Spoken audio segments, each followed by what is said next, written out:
Bendigo is leading the way with its commitment to sustainable agriculture and creative solutions to climate change.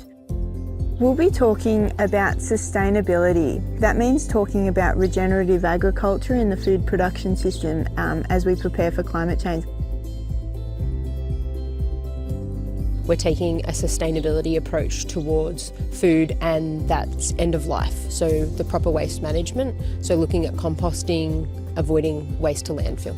For me, that's ensuring that people have access to a service that enables them to divert food waste from landfill. And that's not necessarily just in the home. While that's really important, it's also important for us to look at schools, community groups and businesses so that we're diverting material from landfill and we're also reusing that resource. So we're not wasting, the water and the energy that's gone into producing this. We're looking at enabling access to a curbside organic service for everyone.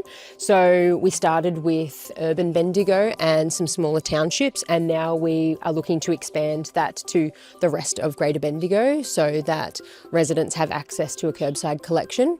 We're also transitioning this service from a fortnightly to a weekly service, and that is to provide the greatest opportunity for diversion.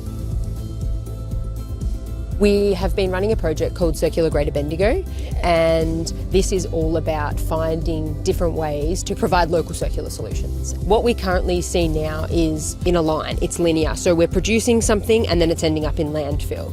And then you've got the circular economy, which means that nothing ends up in landfill. We want to be able to make sure that resources can be used again and again. One of those outcomes is a local composting facility. So currently we send our material to a composting facility that's about an hour away, but this project means that we will be building a facility in Huntley, which will mean shorter trips, more local access to the end product, and the city supporting local jobs. We've started offering last year a circular economy grant, and basically that focuses on providing businesses or community groups with an opportunity to get a project off the ground that they've been planning or expand a project that they've been working on to create local circular opportunities. The grant that we funded this year has been with Bendigo Food Share, and it's been about rescuing more food waste and turning that into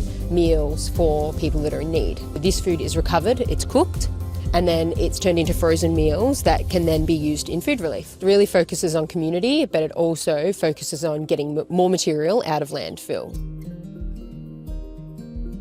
In Greater Bendigo, we're part of a Healthy Landscapes project. It engages farmers with the fundamentals of regenerative agriculture.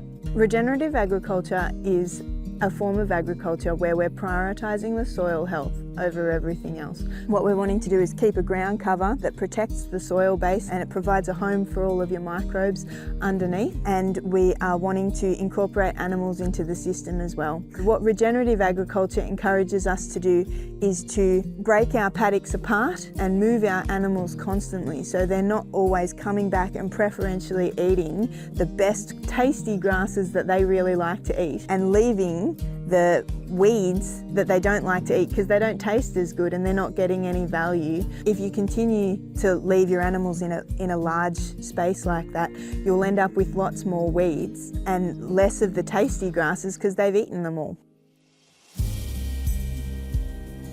Grants are a really great way for people to dip their toe in the water when it comes to sustainability and regenerative agriculture, introducing the fundamentals that people can start to implement on their farms. Participants are able to get an officer come out onto their farm and give them specific advice on what are some of the challenges and opportunities that they need to do to enable them to get some of this regenerative agriculture happening on their farms. The City of Greater Bendigo wants to support people to prioritise some of those environmentally friendly projects. So things like fencing off your dam so that your animals don't have full access to the dam at all times. We've proven that decreasing your access to the dam increases your water quality and reduces your risk of erosions. So how can the community get involved? I think a really easy way to start is by people using their organic bin or composting at home. Great way to start. Alternatively, they can visit local farmers markets, they can participate in community gardens like we are here today. Some artisanal agricultural producers actually sell online, so you can connect directly to them through their websites and they'll deliver boxes of their fresh produce directly to you. Come along to some of the Healthy Landscapes workshops. They're open for everybody. As we wrap up our journey through Bendigo's creative and sustainable gastronomy, the adventure is just beginning for you. Visit our gastronomy guide to plan your own culinary exploration.